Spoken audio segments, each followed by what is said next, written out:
नमस्कार विद्यार्थ्यांनो, या व्हिडिओमध्ये आपण सांस्कृतिक जीवनाचा उदय व विकास या महत्त्वाच्या इतिहासाच्या अध्यायावर प्रश्नोत्तर स्वरूपात सखोल चर्चा करू. सांस्कृतिक जीवनाच्या विविध पैलूंचा उगम, त्याचा विकास कसा झाला आणि त्याचा सामाजिक, धार्मिक, आर्थिक परिघ यावर कसा प्रभाव पडला या सर्वांची माहिती येथे मिळेल. प्रश्न 1. सिंधू संस्कृती म्हणजे काय? तिची वैशिष्ट्ये कोणती होती? उत्तर. सिंधू संस्कृती ही प्राचीन भारतीय उपखंडातील एक अत्यंत प्रगत नागर संस्कृती होती, जी अंदाजे इ.स.पू. 2600 ते 1700 या कालखंडात सिंधू नदी खोऱ्यात फुलली.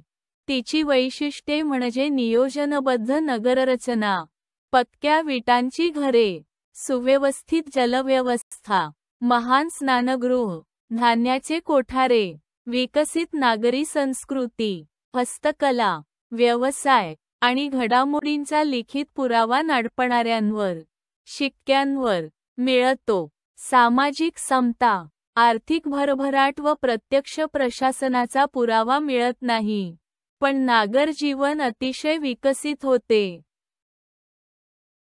प्रश्न 2. सिंधू संस्कृतीतील नगररचना, सार्वजनिक वास्तू व संरक्षण व्यवस्था कशी होती? उत्तर. सिंधू संस्कृतीतील शहरे काटकोन रस्ते, रुंद मार्ग आणि विभागलेले भाग, उच्च किल्ला व रहिवासी अशा नियोजनबद्ध पद्धतीने वसली होती.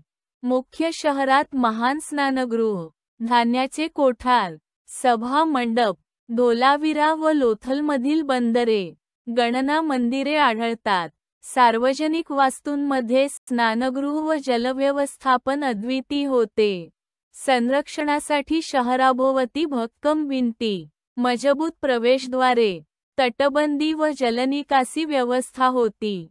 ही सर्व बांधकामे पक्क्या विटांनी व काटेकोर नियोजनाने झाली, त्यामुळे पूर आणि आक्रमणापासून शहर सुरक्षित होते. प्रश्न 3. सिंधू संस्कृतीतील धर्मकल्पना आणि धार्मिक आचार कोणते होते? उत्तर. सिंधू संस्कृतीत मातृदेवी, पशुपती, शिवाचे आद्य रूप, वृक्षपूजा, वड, पिपळ, सर्पपूजा, सूर्यचंद्र उपासना अशा निसर्गपूजेला भर होता. धार्मिक आचारात हवनकुंड, यज्ञवेदी, स्वस्तिक, ओंकार, पवित्र चिन्ह यांचा वापर केला जात असे. मंदिर नसून धार्मिक विधी घरी किंवा उघड्यावर होत. अंत्यसंस्कार म्हणून दहन आणि पुरण दोन्ही पद्धती असायच्या. मृताच्या वस्तूंचे दफन केल्याचे पुरावे मिळतात. परंपरेने निसर्ग, मातृदेवतेची पूजा व शुद्धतेची कल्पना भक्कम होती. प्रश्न 4. सिंधू संस्कृतीतील कौटुंबिक, सामाजिक जीवन, सण समारंभ यांची वैशिष्ट्ये कोणती? उत्तर. सिंधू संस्कृतीत एकत्र कुटुंब पद्धती, स्त्री पुरुष समानता, सहभाग व सहकार्याचा गाभा दिसतो. जाती धर्माचा किंवा राजसत्तेचा ठोस पुरावा आढळत नाही. लोक आपल्या आहारात धान्य, मासे, मांस, भाजी, फळे वापरत. शिक्क्यांवर नृत्य, संगीत, उत्सव, खेळ यांची चित्रे सापडतात. त्यामुळे सण समारंभ, सांस्कृतिक कार्यक्रम हे सामाजिक जीवनाचा भाग होते.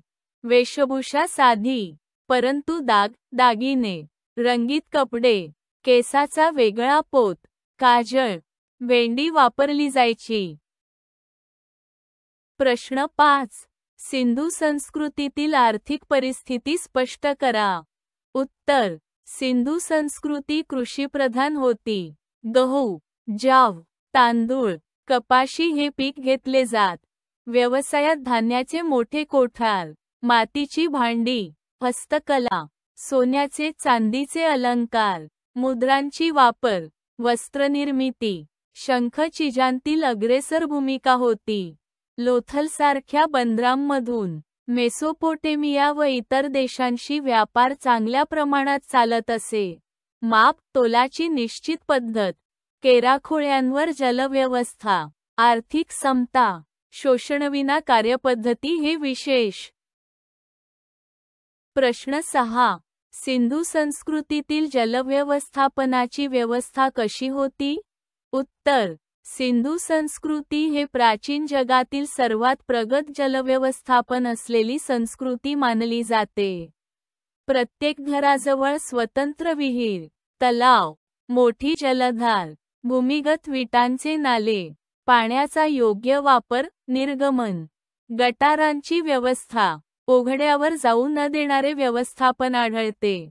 धोलावीरा, लोथल येथे विशेषतः जलसंधारणासाठी पायऱ्यांच्या विहिरी, तलाव, केवळ शहरापर्यंत मर्यादित नसून संपूर्ण नगरीसाठी व्यवस्था होती. त्यामुळे आरोग्य, स्वच्छता, सुरक्षा आणि पुरापासून बचाव साधता आला. मित्रांनो, या व्हिडिओमध्ये आपण सांस्कृतिक जीवनाच्या उदय व विकासाच्या विविध पैलूंचा प्रश्नोत्तर पद्धतीने अभ्यास केला. या विषयातील महत्त्वाचे मुद्दे तुम्हाला चांगल्या प्रकारे समजले असतील, जे पुढील परीक्षासाठी उपयुक्त ठरतील. अधिक शंका असतील तर कमेंटमध्ये विचारायला विसरू नका. पुढील व्हिडिओमध्ये इतिहासाच्या इतर महत्त्वाच्या भागांचे स्पष्टीकरण घेऊ. धन्यवाद आणि अभ्यास करत रहा.